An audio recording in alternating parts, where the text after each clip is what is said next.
একজন পুলিশ, সে প্রমোশন হইতে হইতে কই যাবে? ওসি হইলো, আচ্ছা এসপি হইলো, আচ্ছা ডিআইজি হইলো, আচ্ছা আইজিপি হইলো, আচ্ছা স্বরাষ্ট্রমন্ত্রী হইলো, এরপর আর কি? আর কিছু নাই।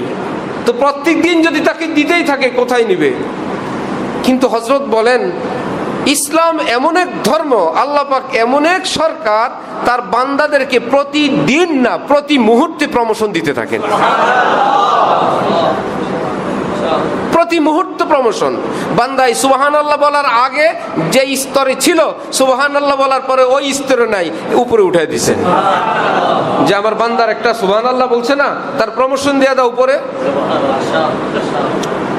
আজকে ফজর পড়ছে, তো গতকাল পর্যন্ত তো আজকের ফজর পড়ে নাই, আজকের ফজর পড়ে ফেলছে না, সুতরাং এখন আগের জায়গায় থাকবে না, তাকে আরো অনেক হাই লেভেলে নিয়ে যাও, কারণ সকালে অনেক কষ্ট করে উঠছে, ফজর পড়ছে, অনেক উচ্চ স্তরে নিয়ে যাও।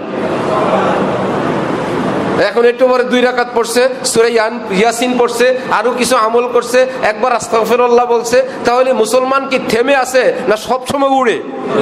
শুধু উড়ে আর উড়ে।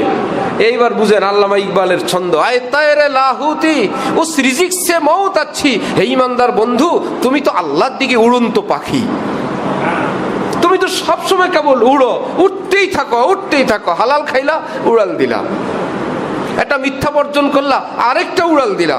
জিদ উঠছিল যাত্রার উপরে, একটু হজম করলা, আরো উড়াল দিলা। এই যে তুমি উঠতেছ, তুমি তো আল্লাহ পাকের একদম কাছাকাছি চলে যেতেছ।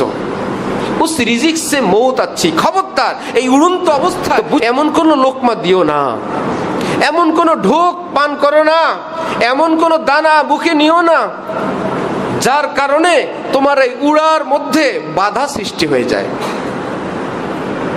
উস রিজিক সে মৌত আচ্ছি, এইরকম খাবার খাওয়া থেকে মৃত্যু উত্তম।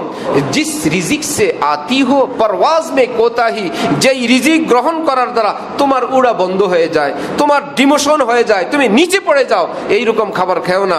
না খায়া মুখ চিপ দিয়ে পড়ে থাকো, খাবো না, উড়া বন্ধ করবো না, মিথ্যা বলবো না, উড়া বন্ধ করবো না, জুলুম করবো না, উড়া বন্ধ করবো না, আমি তো কেবল আমার আল্লাহর দিকে উঠতেছি।